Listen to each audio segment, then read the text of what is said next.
Sekjen Partai Nasdem Hermawi Taslim buka suara terkait jatah menteri dalam pemerintahan baru Prabowo Subianto Gibran Rakabuming Raka. Hermawi menyebut Partai Nasdem memilih untuk tidak menyetor nama menteri ke Prabowo dan tidak masuk kabinet. Hermawi mengaku sebelumnya Presiden terpilih Prabowo Subianto sempat bertanya pada Nasdem alasan tidak menyetor nama untuk pemerintahan barunya. Menurut Hermawi, tidak masuknya ke kabinet merupakan keputusan partai. Meski demikian, Nasdem tetap menyatakan solid mendukung pemerintahan Prabowo Gibran.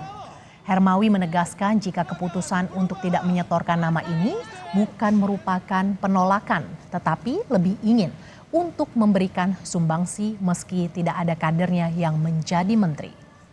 Media, untuk kakak-kakak dipersilakan untuk kembali berdiri. Iya, teman-teman fotografer. Kita mendukung sepenuhnya pemerintahan ini. Kita berkepentingan pemerintahan ini sukses.